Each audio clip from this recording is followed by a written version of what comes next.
Dairy से हम नरूला पनीर में, शर्मा डेयरी है। रेस्टोरेंट से हम शुभ वैष्णव भोजनालय में है, काके द होटल, डोमिनोज के सामने। अब हम मैकडोनल्ड्स आ गए हैं, सबवे आए हैं, और मोमो स्टॉल से। अभी हम रोड साइड स्टॉल में हैं। एक एक करके हमने आयोडीन टेस्ट किया और हमें कई अनएक्सपेक्टेड रिजल्ट्स मिले। Oh my God, this is not good. ये कितना ज्यादा काला हो गया है। ओह गॉड, अनबिलीवेबली मैकडी और डोमिनोज दोनों का पनीर आयोडीन टेस्ट में पूरी तरीके से फेल हो गया है। अपनी फाइंडिंग्स कंफर्म करने के लिए हमने लैब टेस्ट भी करवाया और एक फूड साइंटिस्ट से बात भी करी, बस ये जानने के लिए कि पनीर में कुछ काला है या फिर पूरा पनीर ही काला है। सबसे पहले हमने दिल्ली की डिफरेंट लोकेशन से पनीर सैंपल कलेक्ट किया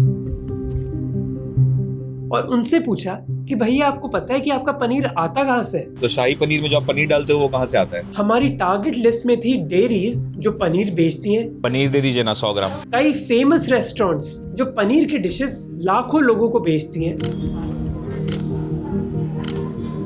और कई रोड साइड स्टॉल्स जहाँ हजारों लोग आते हैं सस्ता खाना खाने। मैं जब भी यहाँ पे आता हूँ खाना यही खाता हूँ क्योंकि इनका खाना फ्रेश और एकदम बढ़िया होता है। सबसे पहले हम डेयरी शॉप्स गए जो रॉ पनीर बेचते हैं। दिल्ली में Narula paneer one of the most famous paneer दुकान है। अगर आप नरूला पनीर को गूगल करोगे तो वो क्लेम करते हैं कि वो बेस्ट पनीर बेचते हैं दिल्ली का। आपका पनीर आप लोग खुद बनाते हो? हमारा प्लांट नोएडा में है, नोएडा से आगे जाके धनकोर में। तो दुकानदार कहते हैं कि वो रियल पनीर बेचते हैं। तो हमने उनसे पूछा कि भैया रियल पनीर और फेक पनीर में डिफरेंस क्या है? आपको खाने से पता लग जाएगा कि जो आप उसको जब खाएंगे तो आपको लगेगा कि वो चिंगम जैसे खा रहे हैं, तो वो चीज़ें होती है। बाकी केमिकल वगैरह बहुत आ गए हैं, आप वैसे भी पता नहीं लगा सकते। कई बार मतलब ऐसी चीज़ें उसमें मिला देते हैं कि इजीली खाने से भी नहीं पता लगता। तो वो अपनी क्वालिटी के बारे में कॉन्फिडेंट है। और बताओ, ओनर खुद बोल रहे हैं कि फेक पनीर तो खुलेआम बेचा जा रहा है दिल्ली में। जो बड़ी बड़ी मंडी है जहाँ पे जनकपुरी मंडी वगैरह है, आजादपुर मंडी है, हाँ जी, वहाँ पे आपको सिंथेटिक पनीर मिलता है। तो दिल्ली का one of the most famous paneer supplier खुद बोल रहा है कि फेक पनीर मिलना इतना मुश्किल नहीं है। और उन्होंने हमें बताया टेक्सचर टेस्ट के बारे में कि फेक पनीर और रियल पनीर का टेक्सचर आप टेस्ट कर सकते हो। आप देख सकते हो कि मेरे टीममेट मोहित के हाथ में जो पनीर है वो बहुत इजीली टूट गया। तो इस टेक्सचर टेस्ट के हिसाब से नरूला पनीर रियल है, पर हमें और कई टेस्ट करने पड़ेंगे इस फाइंडिंग को कंफर्म करने के लिए। पनीर में मिलावट सिर्फ पैसे की बर्बादी नहीं है, बल्कि सिंथेटिक पनीर में कई हार्मफुल स्टार्च और ऑयल्स भी हो सकते हैं जो आपकी हेल्थ को नुकसान भी पहुंचाते हैं, स्पेशली अगर आप डायबिटिक या फिर प्री डायबिटिक हो। हमारे देश में 10 करोड़ लोग डायबिटिक हैं और 15 करोड़ प्री डायबिटिक, यानी कि हर दूसरे घर में आपको कोई डायबिटीज का मरीज मिल जाएगा। और अगर जल्दी पता चल जाए ना तो डायबिटीज कंट्रोल में आ सकती है। इसलिए बीटू का ग्लूकोमीटर 25 टिप्स के साथ क्लिक करो to buy India smartest glucometer. अब आते हैं वीडियो पर वापस, क्योंकि हमें पनीर का सनसनीखेज खुलासा करना है। शर्मा डेयरी पहाड़गंज में एक नामी डेयरी। हमने उनसे पूछा कि भैया आपका पनीर कहाँ से आता है? उन्होंने कहा कि उनका खुद का प्लांट है। गढ़ में हमारा प्लांट है हसनपुर, वहाँ पर सारा दूध मैन्युफैक्चरिंग वगैरह सारी वहीं पर हमारी होती है और पैकिंग भी हमारी सारी वहीं पर होती है। यहाँ पर कनॉट प्लेस के जितने भी रेस्टोरेंट हैं, Bangla sweet, Bangla food, Bengali market, end of the day हमारा एंड टू एंड सब में सप्लाई है। फिर हम गए एक और डेयरी, चौधरी डेयरी। उन्होंने कहा कि उनका पनीर दिल्ली के बाहर से आता है, एक ऐसी चीज जो हमें बार बार बोली जा रही थी। दूध कहाँ से आता है? ये दूध हमारा मेरठ में बन के आता है, ये पनीर कंप्लीट वहाँ से होके आता है। अच्छा, अपना खुद का ही काम है। तो डेयरी ओनर्स ने हमें कहा कि उनका पनीर दिल्ली के बाहर से आता है। एक चीज जो आप याद रखना, क्योंकि हम इसके बारे में और बात करेंगे। अब चलते हैं रेस्टोरेंट्स के पास, नामी रेस्टोरेंट जैसे मैकडोनल्ड्स और डोमिनोज और स्ट्रीट वेंडर्स। जैसे सबसे पहले हमने पालक पनीर ऑर्डर किया दिल्ली के एक फेमस रेस्टोरेंट से, काके द होटल। हम शुद्ध वैष्णव भोजनालय गए, जहाँ हाफ प्लेट मटर पनीर जिसमें करीब 100 ग्राम पनीर था, उसका दाम बस 70 रुपए था। 70 रुपए में हाफ मटर पनीर हमें मिल रहा है यहाँ पे। अब हमें नरूला पनीर के ओनर ने बहुत डिटेल कैलकुलेशन बताई थी कि 5 लीटर दूध से 1 किलो पनीर बनता है। तो दूध के कॉस्ट के हिसाब से 100 ग्राम पनीर की कॉस्ट 40 रुपए हो गई, यानी कि मटर पनीर की हाफ प्लेट के प्राइस का आधे से भी ज्यादा। पर इसके बाद हमें एक और सरप्राइज मिला। जो डिश जो भी पनीर डालते हो वो कहाँ से पनीर लेके आते हो? ये नरूला पनीर। अच्छा, नरूला ही से लेके आते हो? हाँ जी। पर नरूला का पनीर तो 340 रुपए पर केजी है। तो ये महाशय इतने सस्ते पनीर डिशेस कैसे बेच पा रहे हैं? इसके बाद हम पहाड़गंज के एक और होटल में गए और जो रिस्पॉन्स उन्होंने हमें दिया उससे हमारी इन्वेस्टिगेशन और आगे बढ़ी।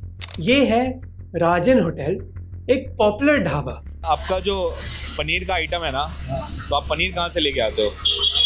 इधर तो हमारा कोई इधर से आता है भैया, एक बाइक वाला कोई आके देता है। बाइक ला के देता है। बाइक पर एक आदमी आता है, ये कौन है भाई? कितना आप लोग का पनीर कैसे लेते हैं उन लोगों से? ये तो मालिक को मालूम है। तो ये जो रेस्टोरेंट्स खाना बेच रहे हैं, उनका पनीर एक बाइक वाला देता है, पर वो बाइक वाला बंदा अपना पनीर कहाँ से ला रहा है ये इनको पता नहीं है। इसके बाद हम कई स्ट्रीट वेंडर्स के पास गए। भैया हमको हाफ पनीर मोमोज स्टीम दे दीजिएगा।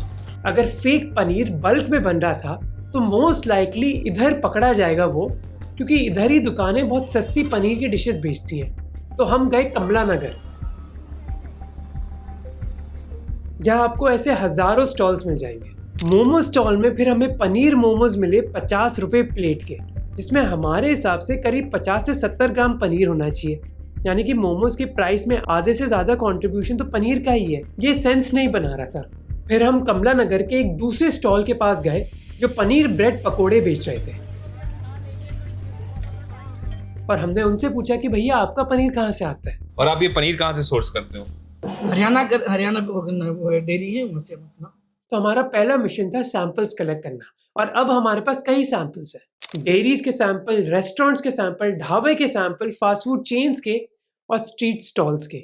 कुछ को एग्जैक्टली पता था कि उनका पनीर कहाँ से आता है और कुछ को नहीं। अब टाइम आ गया इन सैंपल्स को टेस्ट करने का।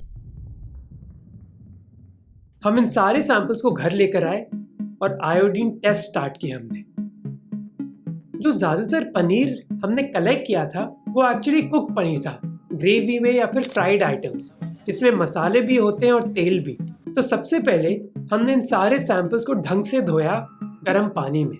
आइडिया ये था कि हम उन सारी चीजों को हटा दें ताकि टेस्ट में बस पनीर का ही टेस्ट हो, तेल वगैरह जैसी चीजें ना मिले। पर टेस्ट करने से पहले ये जानना जरूरी था कि आयोडीन टेस्ट एक्चुअली करता क्या है, और इसीलिए हमने डॉक्टर अपर्णा से बात करी, जो एक फूड साइंटिस्ट है और फूड टेक्नोलॉजी की असिस्टेंट प्रोफेसर है DU में। अगर आयोडीन टेस्ट होता है एक, जिसमें आप कोई भी प्रोडक्ट में आयोडीन डालेंगे, अगर वो आयोडीन का कलर येलो होता है, अगर वो ब्लूइश ब्लैक कलर दिखाता है तो वो पॉजिटिव टेस्ट है। अगर वो येलो कलर अपना रिटेन रखता है, मतलब कलर चेंज नहीं हो रहा, which means it is negative for the starch. पर हम स्टार्च के लिए टेस्ट ही क्यों कर रहे हैं? देखो, पनीर बनता है जब हम नींबू के जूस या फिर विनेगर को यूज करके दूध को फाड़ते हैं, जिसका मतलब है कि प्योर पनीर में बस दूध होना चाहिए और थोड़ा मॉइस्चर होना चाहिए या फिर पानी होना चाहिए। स्टार्च क्यों होगा उसमें? तो अगर एक आयोडीन टेस्ट ने दिखाया कि पनीर के अंदर स्टार्च है, इसका मतलब है कि फेक पनीर में ये स्टार्च डाला गया है उसका वेट बढ़ाने के लिए या फिर टेक्सचर बढ़ाने के लिए। पर आयोडीन टेस्ट में दो प्रॉब्लम है। पहली प्रॉब्लम है कि ये टेस्ट बस स्टार्च के लिए ही है, ये वेजिटेबल ऑयल या फिर दूसरी इम्प्योरिटीज को टेस्ट नहीं कर सकता जो कई बार फेक पनीर में होती है। और दूसरी प्रॉब्लम है कि ये टेस्ट फुल प्रूफ नहीं है, स्पेशली कुक्ड पनीर के लिए। कि रेस्टोरेंट्स के अगर वेजिटेबल को आप पॉजिटिव कह रहे हैं तो वो यस हो भी सकता है, क्योंकि वो स्टार्च वेजिटेबल में भी डालते हैं जो ग्रेवीज में भी पड़ा होता है। तो if you are not analysing only the paneer, if you are analysing the whole product, it may have the starch because of the gravies. Aparna basically ये कह रही है कि कुक्ड पनीर पर ये टेस्ट करना मुश्किल होता है क्योंकि ग्रेवीज में भी स्टार्च हो सकता है जो पनीर से चिपक जाता है, और कई बार ये स्टार्च तेल के साथ पनीर के अंदर आ जाता है। तो अगर टेस्ट पॉजिटिव भी आया, इसका मतलब ये नहीं है कि पनीर फेक है, ये भी हो सकता है कि ग्रेवी अंदर घुस गई हो। इसीलिए हमने डॉक्टर अपर्णा का पूरा एडवाइस फॉलो किया। हमने पहले पनीर को धोया, फिर उसको तोड़ा, इनर और साफ पोर्शंस में ही आयोडीन डाला। कुछ ही मिनट में हमें रिजल्ट्स दिखाए, और हम सारे सैंपल्स को 3 हिस्सों में बांट सकते हैं। पहले हैं वो सैंपल्स जिनका कलर बदला ही नहीं, जैसे नरूला, शर्मा डेयरी, अमूल और मदर डेयरी का पनीर। दूसरे हैं वो सैंपल्स जहां हमें मिक्स सिग्नल्स मिले,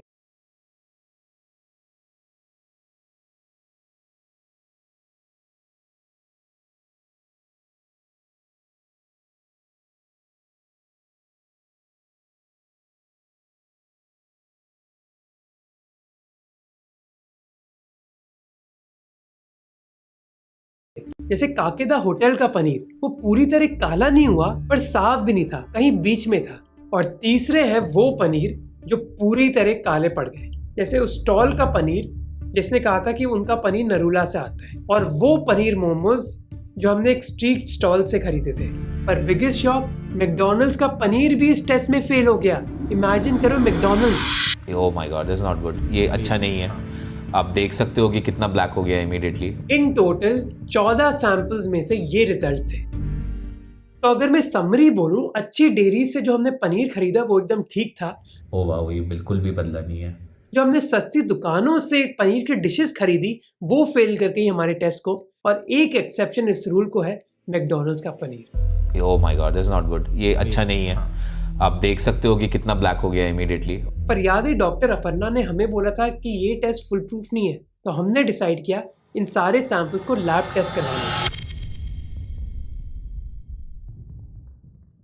हमने 2 बैचेस भेजे। पहले बैच में था मैकडॉनल्ड्स, डोमिनोज और काके ढाबा का पनीर। इसके बाद हमने लैब टेस्ट रिजल्ट्स का वेट किया।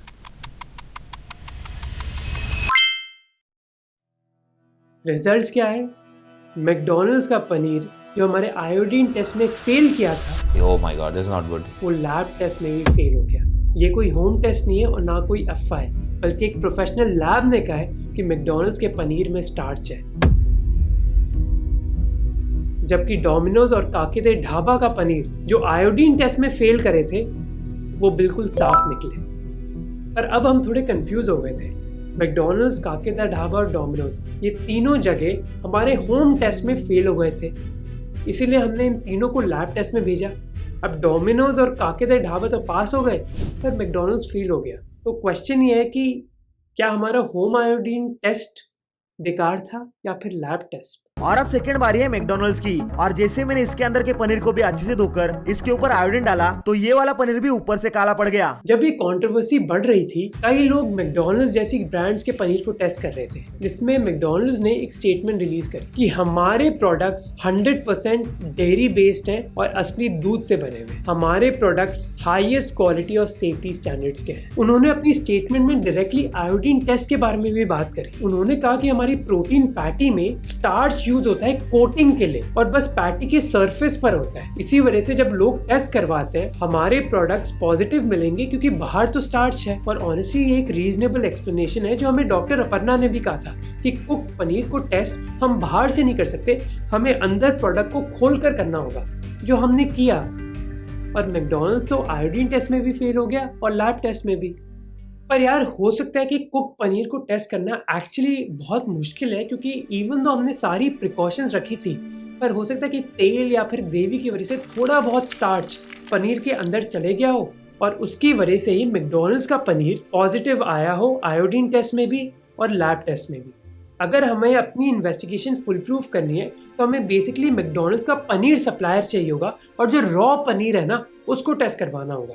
अब उधर तक तो हम पहुंचे नहीं, पर हमने ये डिसाइड जरूर किया कि जो भी रॉ पनीर हमें दूसरी डेयरी से मिल रहा है क्यों ना हम उसको लैब टेस्ट के लिए भेजें।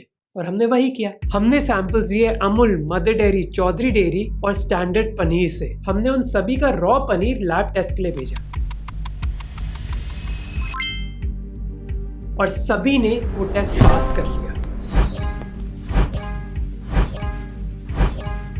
और ये लैब टेस्ट बस स्टार्च के लिए नहीं देखते, बल्कि दूसरी इम्प्योरिटीज के लिए देखते हैं। स्टार्च ही नहीं, हमने यूरिया, डिटर्जेंट, हाइड्रोजन पेरोक्साइड और ग्लूकोज, इन सारी इम्प्योरिटीज के लिए टेस्ट किया और लैब टेस्ट में कुछ नहीं निकला। तो इसका क्या मतलब है कि हमारा पनीर सेफ है ना, क्योंकि हम एक से ज़्यादा दुकानों में गए, एक से ज़्यादा लोकेलिटीज़ में गए और एक से ज़्यादा लैब्स के पास गए।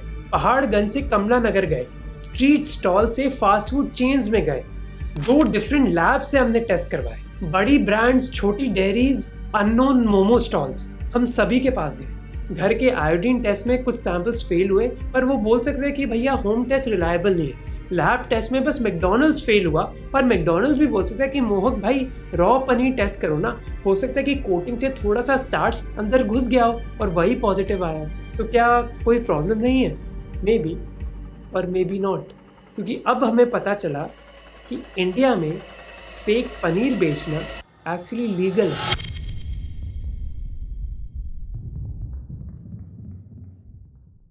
इंडिया मार्ट एक पनीर बेचता है जिसको कहा जाता है एनालॉग पनीर, 160 रुपये पर केजी, जो रियल पनीर के मुकाबले काफ़ी सस्ता है। एनालॉग पनीर जो रियल पनीर की तरह दिखता है और टेस्ट करता है, पर एक्चुअली उसमें दूध नहीं है, वो लीगल है हमारे देश में। Food safety and standards authority of India के हिसाब से एनालॉग फूड प्रोडक्ट्स वो फूड प्रोडक्ट्स होते हैं जो रियल प्रोडक्ट्स की तरह दिखते हैं पर उनमें इंग्रेडिएंट्स उनकी तरह नहीं होते। FSSAI के हिसाब से इन प्रोडक्ट्स को बेचना लीगल है, बस पैकेजिंग में लिखा होना चाहिए कि ये एनालॉग प्रोडक्ट है। इसी वजह से एनालॉग पनीर की पैकेजिंग में आपको दिख जाएगा एनालॉग शब्द। पर एक कस्टमर जो पालक पनीर ऑर्डर कर रहा है जोमेटो या फिर स्विगी में, आपको लगता है कि उनको पता है कि जो पालक पनीर उनके घर आ रहा है वो रियल पनीर से बना है या फिर एनालॉग पनीर से। इसीलिए हमें पता चला कि हमारे देश में बेसिकली 3 तरीके के पनीर है। पहला पनीर है जो बस दूध से बना हुआ है और बिल्कुल सेफ है। दूसरा है एनालॉग पनीर जो दूध से नहीं बल्कि वेजिटेबल ऑयल जैसे इंग्रेडिएंट से बनता है। ये दिखता असली पनीर की तरह है पर इसमें न्यूट्रिशन असली पनीर का नहीं है। FSSAI के हिसाब से एनालॉग पनीर में कम से कम 50% फैट होना चाहिए अगर वो अपने आप को पनीर बनाना चाहते हैं। अब जो कंपनीज ये एनालॉग पनीर बेच रही हैं वो दूध नहीं यूज करती बल्कि मिल्क पाउडर यूज करती हैं। पर प्रॉब्लम ये है कि मिल्क पाउडर में 0% फैट होता है। तो फैट कंटेंट बढ़ाने के लिए ताकि एनालॉग पनीर को पनीर बुलाया जा सके वो घी या फिर पाम ऑयल ऐड कर देते हैं, जिसके बाद वो कुछ सॉल्ट्स और GMS जैसे केमिकल्स यूज करते हैं ताकि मिल्क पाउडर और पाम ऑयल का ये जो मिक्सचर है वो पनीर की तरह दिखने लग जाए और फिर वो मार्केट में बेचते हैं इसको पनीर बुला के, जो लीगल है। तीसरा पनीर है जिसको मैं बुलाता हूँ डेंजरस पनीर, जिसमें बहुत डेंजरस केमिकल्स जैसे यूरिया, डिटर्जेंट और हाइड्रोजन पेरोक्साइड जैसे केमिकल्स होते हैं जो बेसिकली आपकी बॉडी को नुकसान कर सकते हैं। मई 2023 में महाराष्ट्र में 110 केजी पनीर पाया गया था जो 140 litre industrial grade acetic acid से बन रहा था। अब हमें अपनी लैब टेस्ट में कोई एनालॉग या फिर डेंजरस पनीर नहीं मिला, इसलिए हमें और इन्वेस्टिगेशन करनी पड़ी कि पनीर की सप्लाई चेन आती कहाँ से।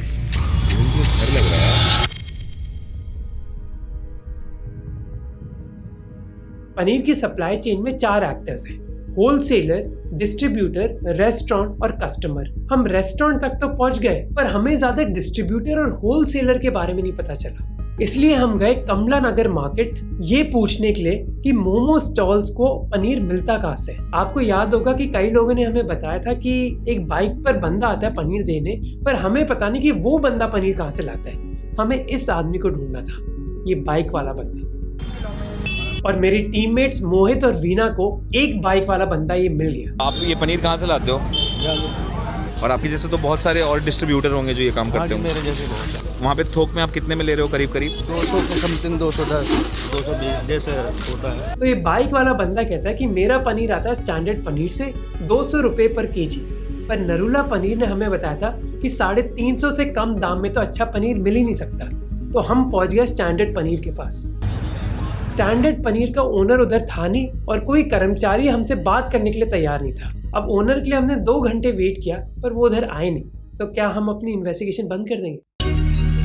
नहीं, हम पहुंच गए दिल्ली के गाजीपुर, भलसवा और शाहबाद में, जहां कई डेयरी फार्मर्स हैं और जहां से पूरे शहर में पनीर सप्लाई होता है। एक ज़माने में इधर कई डेयरी के किसान होते थे पर आज सिचुएशन बहुत अलग है। इसके पीछे कारण है कि सरकार ने इस इलाके में रोक लगा दी है क्योंकि इधर गंदगी की प्रॉब्लम है। गंदगी की वजह से कोर्ट ने ऑर्डर दिया है कि इधर की गाय से कोई मिल्क प्रोडक्ट बनना ही नहीं चाहिए। अब इधर के लोग मीडिया से बहुत तंग आ गए हैं, इससे हमसे वो बात ही नहीं करना चाहते थे। पर इधर हम मिले चौधरी सिंह से, जिन्होंने अपना डेयरी बिजनेस भलसवा में कई सालों से चलाया है।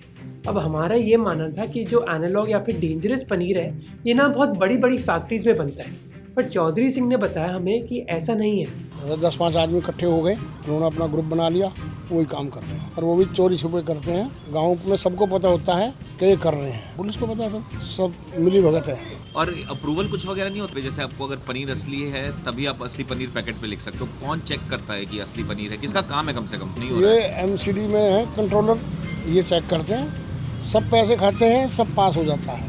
आप ऐसे किसी को जानते हैं या मतलब आपके की जो ऐसे मिलावटी काम थोड़ा बहुत करते हैं? देखो, मिलावटी काम वाले हैं, बहुत हैं, दिल्ली में भी हैं, मगर ये ज़्यादा काम उत्तर प्रदेश में होता है। उत्तर प्रदेश में कहाँ? बागपत हो गया, बड़ौत हो गया, बुढ़ाना हो गया, मेरठ हो गया, शामली हो गया, मुजफ्फरनगर हो गया, यहाँ रोज गाड़ियाँ भर भर के आती हैं, ट्रक।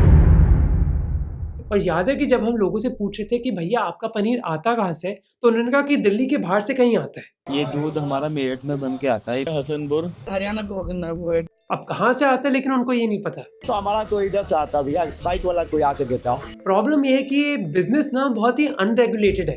कोई भी छोटी सी दुकान खोल सकता है, उधर पनीर बना सकता है और फिर दिल्ली जैसे इलाकों में बेच सकता है। सप्लाई चेन इतनी लंबी है कि एक्चुअली सोर्स तक पहुंचना इतना आसान नहीं है। चौधरी जी कहते हैं कि ये सब पैसों के लिए हो रहा है, बस पैसे बनाने के चक्कर में।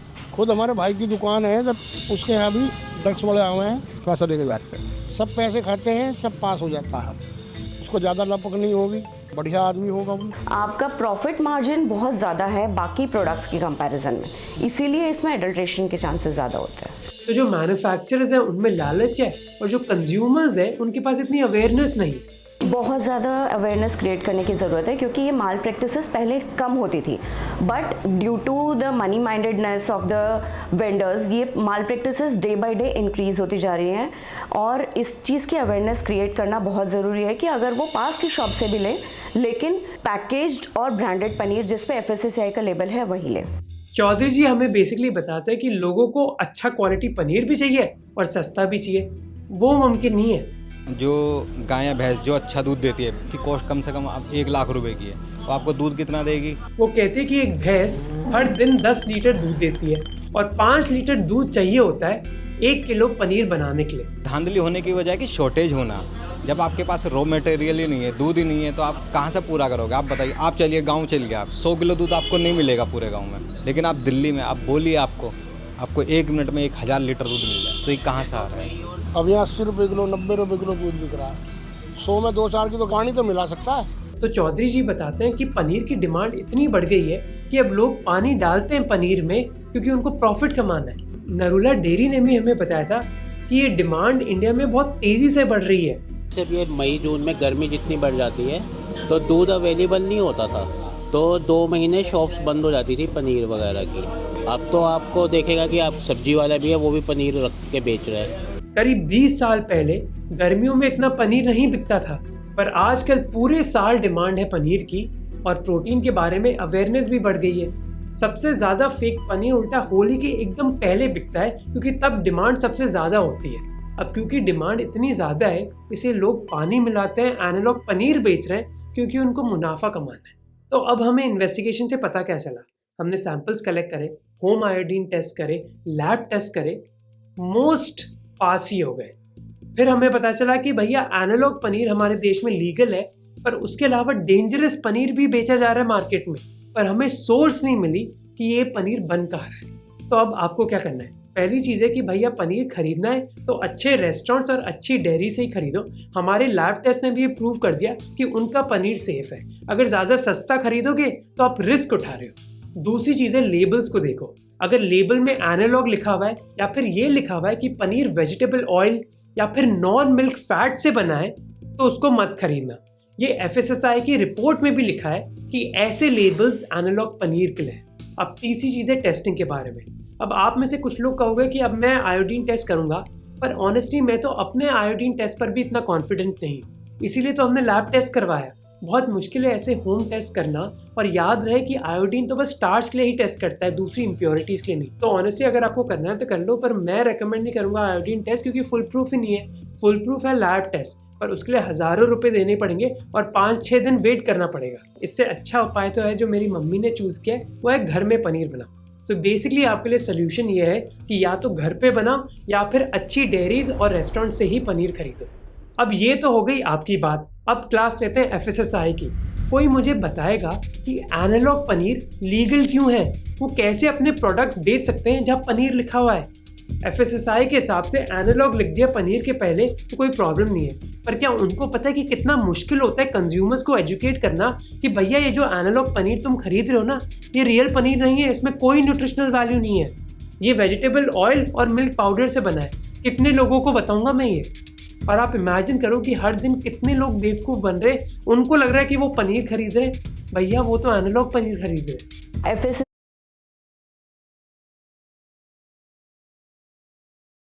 हमें और एंजॉय भाई कहाँ आ गए पतली पतली गलियों में? ओ भाई ये लंदन में हम लोग, इस घर के अंदर हमें जाना है। घर तो फिलहाल पूरा खाली दिख रहा है और ऊपर से ट्रेन जा रही है यार।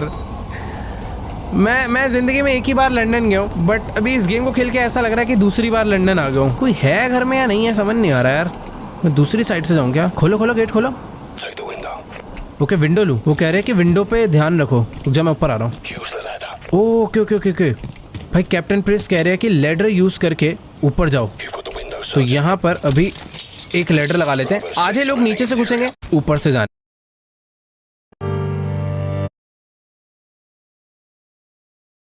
लेकिन कम से कम हवा तो साफ है ना हमारी? नहीं।